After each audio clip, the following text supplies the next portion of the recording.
So dear students, today we are going to discuss about indicators and how to identify acid or base with the help of indicators. So what are indicators? These are the dyes which change their color in either acidic or basic medium. We know there are three types of indicators: natural, synthetic and olfactory. Today we are going to discuss about natural and synthetic indicators. So these two are natural indicators, red litmus and blue litmus. These two are synthetic indicators, phenolphthalein and methyl orange. So these are some bottles with me which don't have any label on them. So I don't know whether it is acid or base. So by using these indicators, I am going to identify whether it is acid or base. Let us begin.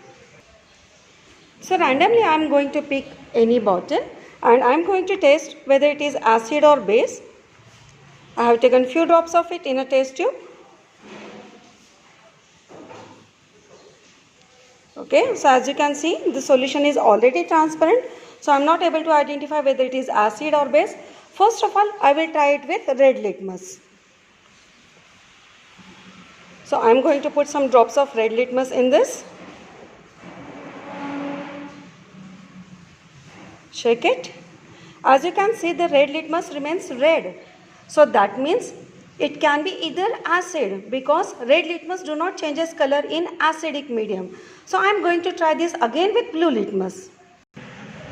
So I have taken the same acid again and now I am going to test it with blue litmus.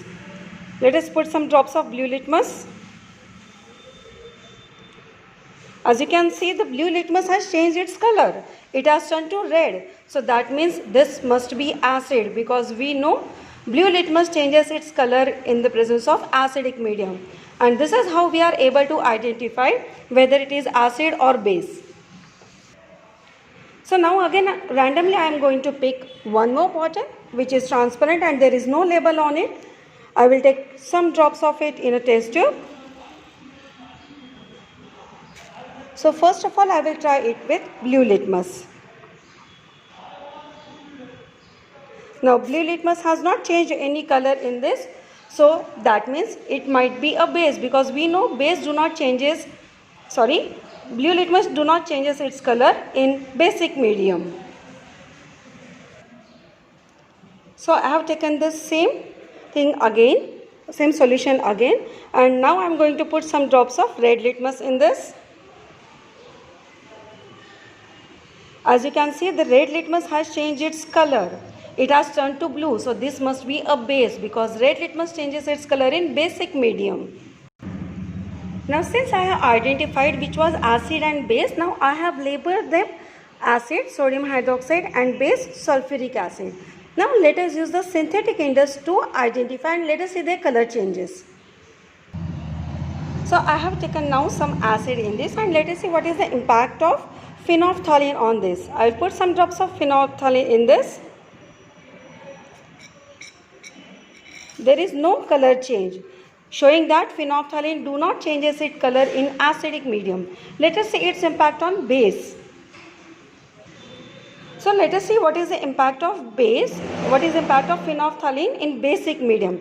I have taken now sodium hydroxide, which is a base, and I will put some drops of phenolphthalein in this.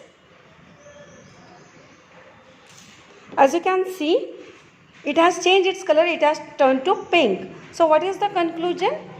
Phenolphthalein do not change its color in acidic medium, but in basic medium it changes its color to pink. So the last indicator which we are going to study today is methyl orange. In one test tube I have taken acid and in another I have taken base, and I will put some drops of methyl orange in both of them.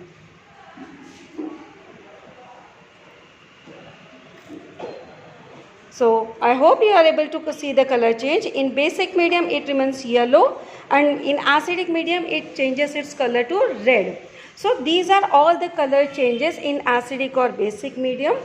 In acid, blue litmus changes to red. In basic medium, blue litmus changes to red. In base, red litmus changes to blue. Phenolphthalein changes color in basic medium, turns to pink. Methyl orange changes its color in acidic medium to red, and in basic medium it changes its color to yellow. So I hope you have understood all the concepts of indicators and how we are able to identify acid and base using them. Thanks for watching. Have a nice day.